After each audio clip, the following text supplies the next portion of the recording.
네, 우리 허화자 권사님께서 이제 기도해 주시면서 우리 10월 30일 전도 축제에 대해서도 많이 기도해 주셨습니다. 여러분 많이 기도하고 계시죠?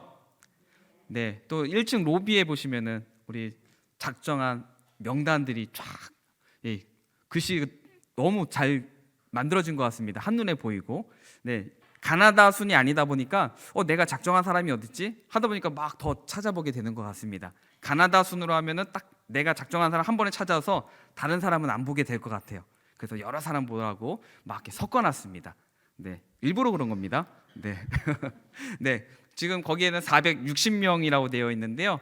또 13분이 더 추가로 하셔서 473명이 지금 작정되어졌습니다. 그럼 우리가 뜨겁게 기도하는데, 그런데 기도하시고서 10월 29일 전날에 가셔가지고 우리 내일 우리 교회에서 전도 축제에 있는데 내가 작정했다고 같이 가자고 하면은 그분이 오케이 하고 선뜻 따라 나설까요?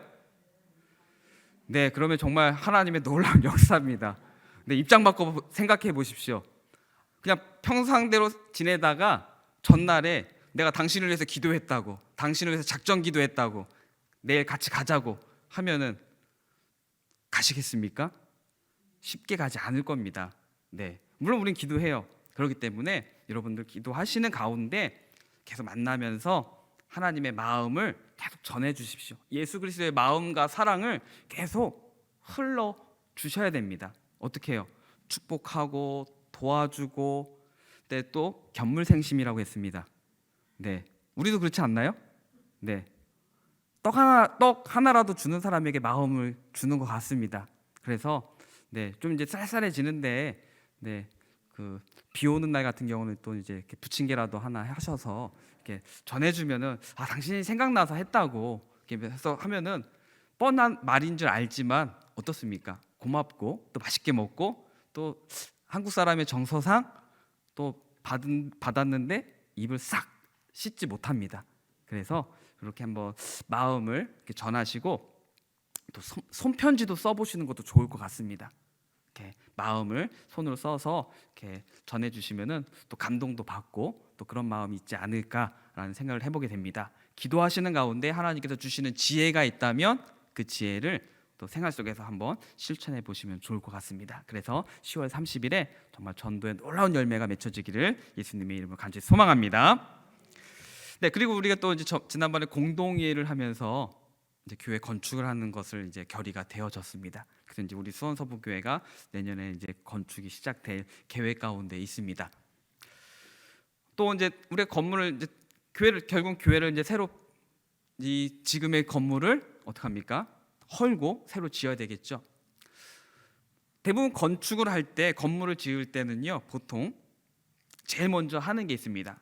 건물을 뭐 부시고 또 막 땅을 파고 하지만은 그 전에 하는 작업이 있습니다. 그게 뭐냐면은 먼저는 이제 전기와 또 이제 물, 용수의 사용량을 이제 조사를 합니다.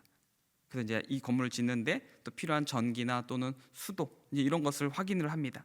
그래서 전기를 연결할 준비를 하고 또 상수도 공급을 이제 작업을 합니다. 그리고 건물을 세우기 위한 이제 경계 측량을 하죠. 정확히 어디까지인지 또 짓는 가운데 어디까지 가면 안 되는지 이제 경계를 측량을 합니다. 그리고 이제 착공을 해야 되는 것이죠. 그러면서 이제 가장 하는 것은 눈에 보이는 것이 무엇일까요? 땅을 파는 겁니다. 땅을 파는 것, 터파기 작업을 하는 것이죠. 이 땅을 파면서 터파기 작업을 하면서 건물을 짓고자 하는 그 땅의 지하를 또한 지하수가 흐르는지 흐르지 않는지도 이제 확인을 합니다. 그리고 이 땅의 재질도 확인을 한다고 합니다. 우리 그냥 흙이면 흙이지 하겠지만은 건물을 짓는 사람들은 이제 흙의 재질을 보면서 어떻게 지어야 되는지도 이제 분석을 한다고 합니다. 그렇게 확인을 하고 이제 땅을 팠습니다. 땅을 이제 판 다음에 이제 거기에 그냥 건물을 짓는 것이 아니라 기초 작업을 합니다. 거기에다가 이제 막 잡석을 막 깔아요. 그리고 다집니다. 그리고 그 위에 또 2겹의 필름을 또 이렇게 깔은다고 해요. 그런 다음에 콘크리트를 그 위에 또 붓습니다. 그리고 그 위에 다시 단열재를 또 깔아요. 그리고 다시 철근을 놓고 콘크리트를 또 이제 친다고 합니다. 복잡하죠. 아니 그냥 땅 파고 거기다 그냥 콘크리트 하면은 되겠지 하는데 그 사이에 여러 작업들을 반드시 해야 한다는 겁니다. 이것은요 시간도 걸리고요 돈도 더 많이 들게 되어집니다. 아니 비용도 많이 들고 시간도 많이 들게 한다면은 더 번거로울 텐데 굳이 해야 되느냐라고 생각할지 모르겠지만 근데 그렇게 생각 안 하시겠죠. 기초가 정말 중요하다는 것은 모두가 아실 겁니다. 건물의 기초가 정말 중요해요. 이렇게 번거롭지만 비용도 많이 들지만 그리고 땅을 판 그 자리는요 건물이 지어졌을 때 눈에 보이지도 않습니다. 저기 땅에 그렇게 했는지 안 했는지 보이지도 않아요. 누가 확인을 할 수가 없죠. 이미 건물이 올라간 다음에는 확인을 할 수가 없습니다. 그런데 눈에 보이지도 않고 비싸고 시간이 오래 걸려서만 되는 그 터파기 작업을 정석대로 해야 되느냐? 그런데 이렇게 하지 않으면요 어떻게 될까요? 건물의 기초가 튼튼하지 않으면 건물이 올라갔을 때 그 건물은 처음에는 괜찮겠죠. 그러나 시간이 갈수록 문제가 생겨지고 흔들리고 무너지게 될 것입니다. 서두르지 않고 천천히라도 반드시 해야 될 것은 해야 된다는 것입니다. 어떠한 건물이든 이거는 어떤 예외가 없습니다. 어떤 건물이든 이 터파기 기초 작업을 잘해야 땅이 흔들려도 혹여나 지진이 오더라도 우리나라 같은 경우는 그래도 지진이 뭐 최근에는 좀 있지만 다른 나라에 비해서 좀 많지 않은 나라 중에 하나죠. 그래서 혹여나 그래도 지진이 일어나서 흔들리더라도 기초 작업이 잘 되어 있으면은 흔들리지 않고 무너지지 않고 잘 견딜 수가 있습니다. 오늘날엔 또 그 진동에도 맞춰서 또 건축 방법이 또 달라졌습니다. 그 방법대로 하면은요 비용이 많이 들고 시간이 더 많이 들지만 강도가 센 지진이 일어나도 견딜 수가 있습니다. 그렇게 기초를 잘하면 문제가 생겼을 때 흔들리지 않는다는 것입니다. 그렇다면 건물이 아닌 우리의 가정이나 또는 우리 성도나 교회는요 그렇다면 어떻게 이 기초 작업, 터파기 공사를 해야 하는 것일까요? 건물은 그래요 땅을 파고 거기에 원래대로 물론 이제 우리가 하진 않죠. 건축하는 사람들이 다 알아서 하실 겁니다. 대신 그분들이 잘 할 수 있는지 우리는 또 관심을 갖는 것도 필요한데 그렇게 건물은 지을 수 있어요. 그러면 우리 사람, 성도나 또는 교회나 가정은요 어떻게 터파기 공사를 해야 하는 것일까요?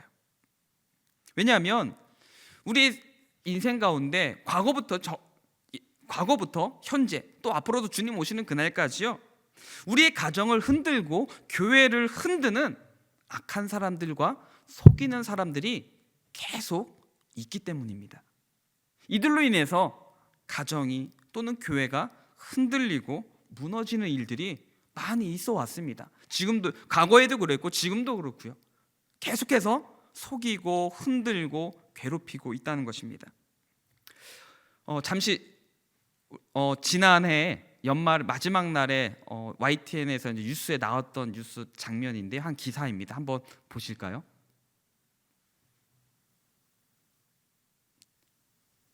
네, 볼륨을 좀. 네, 자막이라도 보시면은 네, 일산 마두역 고층 상가 붕괴 위험에 대피령이 있었습니다. 네, 제가 대신 화면을 보시면서 제가 설명을 하겠습니다. 건물에서인데요. 건물 안에서 쾅하는 큰 소리가 나면서 지하 3층에 있는 기둥이 무너져 내린 겁니다. 이후 건물 외부에 있는 인도까지 일부 내려앉았습니다. 현재 붕괴 위험이 있다고 판단하고 내부에 있던 상인과 이용객들은 모두 대피한 상황입니다.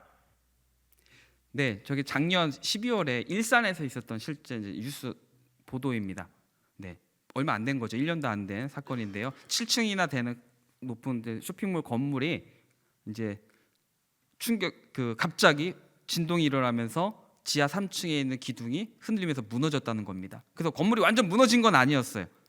근데 막 기우뚱거리고 흔들리니까 사람들 대피하는 그런 이제 뉴스가 나왔습니다. 아무리 많은 건축비를 들이고요, 또 화려하고 멋지고 또 튼튼한 건물을 짓는다 해도요, 이렇게 기초가 부실하면은요, 비가 오거나 또는 진동이 생겼을 때, 작은 지진이라도 생겼을 때 그 기초가 어떻게 될까요? 흔들리게 되어집니다.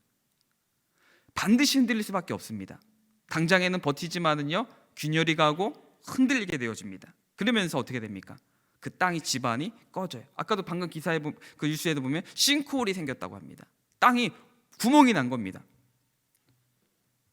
구멍이 나서 건물이 가라앉게, 그냥 쑥 무너지게 생기는 것이죠. 끔찍하죠.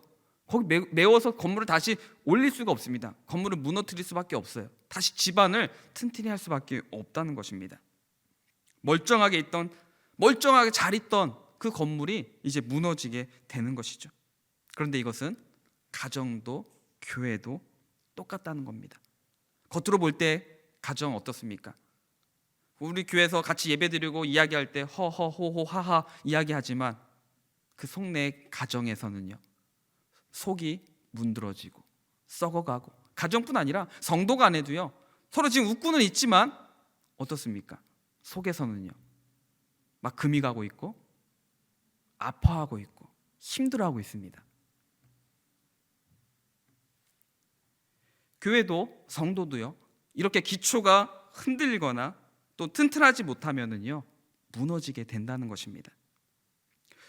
건물로서의 교회뿐 아니라 공동체로서의 교회도 기초가 탄탄하지 못하면은요, 무너지고 맙니다. 직분 받았다고요? 목회자라고요? 아닙니다. 기초가 탄탄하지 않으면 반드시 무너질 수밖에 없습니다. 바울은 지금 자신의 영적 아들인 또 함께 동역하는 사역자인 디모데에게 이 공동체를 흔들고 무너지게 만드는 요소들이 있다는 것을 말하고 있습니다. 잘 될 거야, 넌 할 수 있어, 이렇게만 격려하는 것이 아니라 그 사역에 방해하고 힘들게 하는 것들이 있다는 것을 분명히 말해줍니다.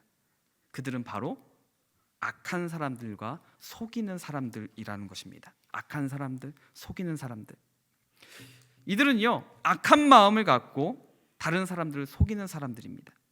그래서 이 사람들은 교회 밖에 있는 사람들이 아니에요. 일부러 교회를 흔들기 위해서 가짜 복음과 가짜 말씀을 자기 마음대로 해석해서 말하는 사람들입니다. 내 경험, 내 생각, 내 느낌, 내 입장에서 말을 합니다. 오늘 보면 13절에 보시면은요, 악한 사람들과 속이는 자들은 더욱 악해진다고 합니다. 그냥 그 정도가 아니라 더 심해져요. 그래서 다른 사람을 더 속이고 속이는 본인조차 속게 되어진다고 합니다. 옛날 이스라엘에서는, 또는 이제 오늘날에도 우리나라도 많이 있기도 한 것 같은데요, 장례가 나면은요, 대신 울어주는 사람들 있는 거 아시죠? 네, 친척도 아니에요, 가족도 아닌데 와서 울어요. 네, 아르바이트 하는 겁니다. 네, 거기 와서 그냥 계속 우는 거예요. 잠깐 한 10분 쉬었다가 다시 또 울어요. 막 눈물도 안 나는 울음을 이제 막 합니다. 근데 이게 성경에도 있어요. 네, 마가복음 5장 38절에 보시면은요, 우리가 잘 아는 사건이 나옵니다. 이 회당장 하면 누가 떠오르십니까? 이 야이로의 딸이 죽죠. 그 다시 찾아 예수님과 함께 옵니다. 그래서 회당장의 집에 가사 떠드는 것과 사람들이 울며 심히 통곡함을 보시고라고 말씀하는데, 여기서 떠들고 울며 통곡하는 사람들이 있는데 이 사람들이 바로 아르바이트 하는 사람들이에요. 네, 호곡하는 사람, 호곡꾼들이라고도 표현하는데 대신 울어주는 사람들입니다.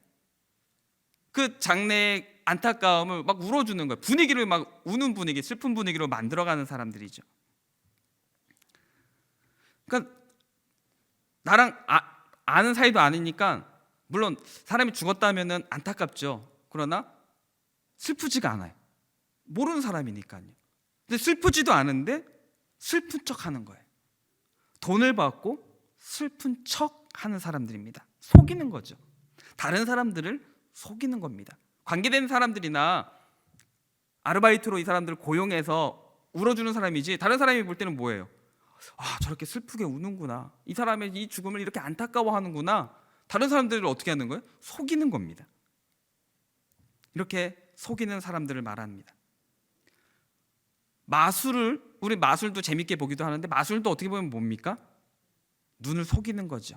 우리의 시각을 속여서 만드는, 바로 이것이 그런 의미를 가지고 있다는 겁니다. 악한 사람들, 또 속이는 사람들. 이들이 바로 오늘 본문의 13절에 악한 사람들, 속이는 사람들에 대한 그런 의미라는 것입니다. 교회 안으로 들어온 속이는 사람들로 인해서 교회의 근본이 흔들린다는 겁니다. 그러다 보면 어떻게 됩니까? 흔들리다 멈추지 않죠. 결국은 흔들리다가 무너집니다. 결국은 교회 공동체가 또는 성도가 깨어질 수 있다고 성경은 지금 경고하고 있습니다. 그래서 바울은 어떤 경우에도 흔들리지 않는 근본, 토대를 소개하고 있다는 겁니다. 어떠한 방해가 있어도, 태풍이 불어도 흔들리지 않는 기초가 있다는 겁니다. 그것은 디모데도 물론 이제 바울이 소개시켜주는 새로운 놀라운 방법이 아니라 이미 디모데가 알고 있는, 이미 디모데가 배우고 확실하게 들었던 복음입니다. 이 복음은 성경에서 확인할 수 있다고 말씀하고 있습니다. 그 복음은 이제 내가 설명해 줄게가 아니라 이미 성경에 있다는 것입니다. 오늘 본문 15절에 보시면 이렇게 말씀합니다. 또 어려서부터 성경을 알았나니 성경은 능히 너로 하여금 그리스도 예수 안에 있는 믿음으로 말미암아 구원에 이르는 지혜가 있게 하느니라 라고 말씀합니다. 교회는요, 속이는 사람들의 듣기 좋은 말, 우리가 속이려면 어떻게 해야 됩니까? 기분을 좋게 해야 돼요. 그 사람을 기분 좋게 해야 되죠. 그래서 교회는 듣기 좋은 말에 세워지는 것이 아니에요. 막 사람들 듣기 좋은 말 해줘가지고 막 모이게 합니다. 그렇게 해서 교회를 채우는 거예요. 그러면 정말 교회가 든든히 설까요? 아니요. 당장에는 성도가 많아진 것처럼 보이지만 문제가 생기면 그 안에서 분란이 생겨집니다. 그래서 교회는요, 속이는 사람들의 그 듣기 좋은 말 위에 세워지는 것이 아니라 결코 흔들리지 않는, 변하지 않는 주님의 말씀 위에 세워져야 하는 줄로 믿습니다. 그래서 아까 허자 권사님께서 기도하실 때 변하지 않으시는, 회전하는 그림자도 없으시는 그 하나님, 변함없으시는 그 하나님의 말씀 위에 세워져야 한다는 것이죠. 이 말씀 때문에 혹 우리가 손해를 본다든가, 아니요, 그 정도가 아니라 생명의 위협을 받는다 하더라도 우리는 반드시 이 말씀을 붙들어야만 합니다. 예수님은 누가복음 21장 33절에서 이렇게 말씀하셨습니다. 천지는 없어지겠으나 내 말은, 하나님의 말씀은 없어지지 아니하리라. 아멘. 변함없는 이 말씀이 교회를 세우고 교회를 든든하게 세우는 줄로 믿습니다. 우리의 감정은요, 일시적이에요. 막 이 감정이 영원히 갈 것 같지만 영원히 가십니까? 결혼하실 때 결혼식 날 행복하셨죠? 네, 알겠습니다. 네, 결혼식 날 행복하셨죠? 네. 근데 그 행복한 게 지금도 똑같습니까? 더 커지셨죠? 네, 커지신 줄로 믿습니다. 네, 우리 감정은요 자꾸 변해요. 좋게도 변하기도 하고 나쁘게도 변하기도 하고, 우리 감정은 일시적입니다. 자꾸만 변합니다. 우리도 스스로 컨트롤하지 못할 정도 감정은 변해요. 또 나는 이렇게 해야지 했다가도 다른 환경이 달라지면 감정이 또 달라지기도 합니다. 우리 감정은요 일시적이에요. 지금 정말 바뀌지 않을 것 같지만 바뀌는 게 우리의 감정입니다. 금방 사라졌다가 바뀌는 것이 우리의 감정입니다. 하지만 하나님의 말씀은요, 주님의 말씀은 우리의 감정과 상관이 없습니다. 우리가 슬퍼도 하나님의 말씀은 변함이 없습니다. 우리가 기뻐도 하나님의 말씀은 흔들리지 않습니다. 우리의 상황과 상관없이 항상 변함없이 그 자리에 있습니다. 그래서 우리가 괴로움 속에서도, 슬픔이 있을 때에도 하나님 말씀 앞에 나올 수 있는 것이고, 기쁨 가운데 있어도 하나님 말씀 앞에 나올 수 있는 줄로 믿습니다. 이 말씀 위에 교회가 세워질 때, 성도와 가정이 세워질 때 교회는 결코 흔들리지 않습니다. 자, 그런데 하나님의 말씀은요, 교회를 세우는, 든든히 세우는 데만 있는 것이 아니라 우리에게 또한 많은 유익을 주십니다. 교회를 세우는 것만이 하나님의 말씀이 아니라 또한 그 말씀이 우리에게 각자에게 유익을 주신다는 겁니다. 오늘 그 유익에 대해서 잠깐 아주 간단하게 세 가지만 살펴보고 마치려고 합니다. 내일 우리 에버그린 어르신들 소풍 가셔야 되는데 예배를 빨리 마치도록 하겠습니다. 네. 하나님의 말씀이 우리에게 주시는 첫 번째 유익은요, 우리를 거듭나게 한다는 겁니다. 우리를 거듭나게 한다는 것. 말씀이 육신이 되어 이 땅에 오셨습니다. 그리고 그 말씀, 그 예수님을 믿는 자는 생명의 빛을 얻었습니다. 그리고 그 말씀을 붙드는 자는, 그 말씀을 믿는 자는 구원을 얻으며 영생을 소유하게 됩니다. 우리가 앞서 읽었던 오늘 본문의 15절의 말씀에서 그리스도 예수 안에 있는 믿음으로 말미암아 구원에 이르는 지혜가 어디에 있다고요? 성경에 있다고요. 말씀에 있다고. 성경 속에 그 구원에 이르는 지혜가, 예수 그리스도를 믿는 그 지혜가 성경에 있다라고 말씀하고 있습니다. 성경은 우리를 거듭나게 하며 구원해 준다는 것입니다. 하나님의 말씀은 우리를 다시 살아나게 하고 거듭나게 하신다는 겁니다. 그러기에 이 영원한 생명을 우리에게 주시는 그 주님의 말씀을 꼭 붙드시기를 바랍니다. 놓치지 마시고, 하나님 숨겨놓으시지도 않았어요. 달 듯 말 듯 주시지도 않았고 우리에게 늘 주셨습니다. 깨닫게 하시고 늘 보게 하시고 그 말씀을 가까이 하시면서 그 말씀 속에서 늘 새롭게 하시는 주님의 놀라운 역사를 보시기를 바랍니다. 두 번째로 하나님의 말씀이 우리에게 주시는 유익은요, 우리의 믿음이 자라나게 한다는 겁니다. 말씀을 통해서 우리의 믿음을 자라나게 한다는 거예요. 우리 갓난 아이가 막 이제 태어났습니다. 그 태어난 아기 어떡합니까? 물론 요새는 이제 분유를 먹이시는 분들도 계시는데, 대부분 이제 모유를 먹이지 않습니까?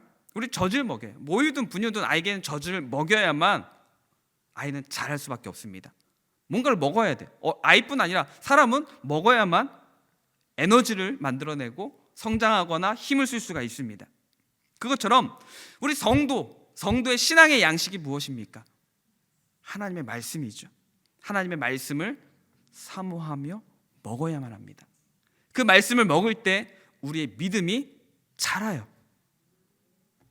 시편 119편 103절에 보시면은요, 이런 말씀이 있습니다. 119편 엄청 길지요. 근데 119편 길지만 공통된 것은 다 하나님의 말씀이라는 겁니다. 율법, 규례, 말씀, 다 하나님의 말씀을 자꾸 다르게 표현해서 우리에게 계속 강조하시는 거예요. 제일 길게 똑같은 말씀이에요. 하나님의 말씀입니다. 근데 그 중에 103절의 말씀에서 이렇게 말씀하죠. 우리 한번 같이 읽겠습니다. 시작. 주의 말씀의 맛이 내게 어찌 그리 단지요, 내 입의 꿀보다 더 다니이다. 아멘. 아멘이시죠? 네, 하나님의 말씀이 꿀송이보다 더 달고 정말 설탕보다 달고 꿀보다 단 하나님의 말씀. 우리는 주의 말씀을 먹지 않으면요 자랄 수가 없습니다. 근데 이 말씀은요, 하나님의 말씀을 먹지 않으면 자랄 수 없다. 이 말을 다시 반대로 하면 뭡니까? 하나님의 말씀을 먹어야만 우리의 믿음이 자란다는 것입니다. 간증을 많이 듣고 신앙 서적을 많이 보는 거요, 감동은 되고 재미있고 그래요. 근데 우리의 믿음은 자라지 않을 겁니다. 그러나 하나님의 말씀을 묵상하고 그 말씀을 가까이 하고 그 말씀 앞에 나를 비춰보면서 결단하고 그 말씀 앞에 나를 비춰보면요, 우리 믿음은요 자라납니다.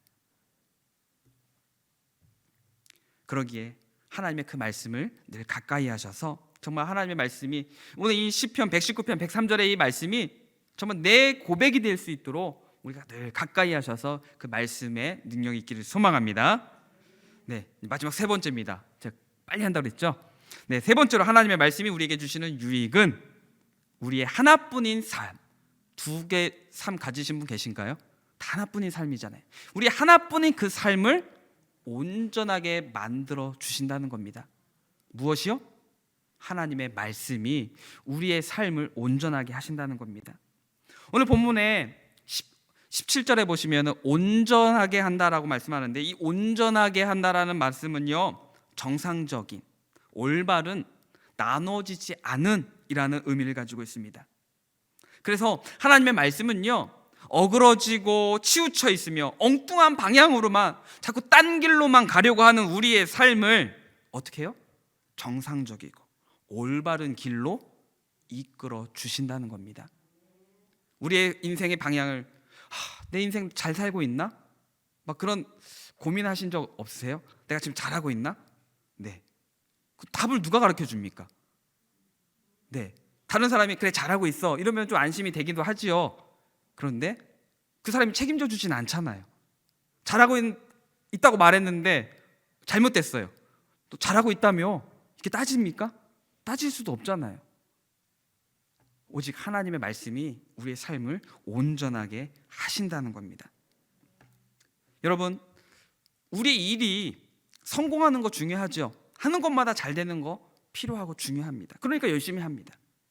또 우리에게 필요한 거 때마다 일마다 채워지는 그 풍성한 삶을 사는 것도 중요할 것입니다. 그런데 하나님의 말씀 속에서, 하나님의 말씀 안에서 거듭나고 자라나고 또 온전하게 되는 삶은요, 더 중요합니다.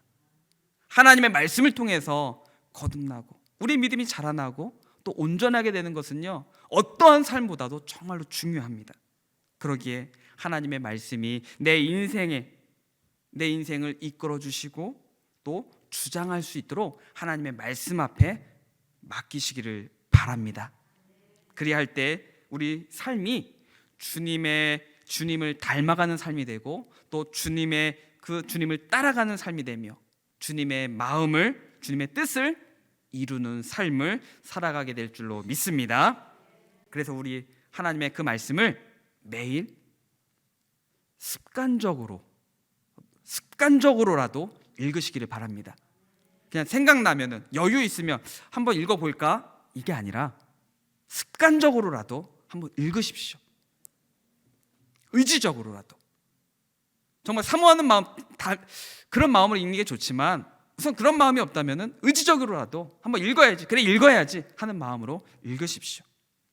그리고 그 말씀을 마음에 품어 보십시오. 그러면 하나님의 말씀이 우리 삶을 온전하게 해주시는 역사를 경험하게 될 줄로 믿습니다. 네, 아직 광고 나가지 않았는데 제가 미리 우리 수요 예배 오신 분들에게만 미리 이렇게 비밀 말씀을 드릴게요. 네, 내년에 또 이제 우리가 성경 읽기를 또 할 겁니다. 네, 비밀이에요. 우리 수요 예배 오신 분들만. 네. 그러니까 그때에도 물론 지금도 성경 잘 읽으시는 분도 계실 텐데 그 말씀을 계속 읽으시고 또 함께 읽을 때도 또 같이 말씀을 읽고 묵상해서 그 말씀에 하나님의 놀라운 역사가 우리 삶 가운데 풍성하게 나타나는 그런 삶을 경험하시기를 바라겠습니다.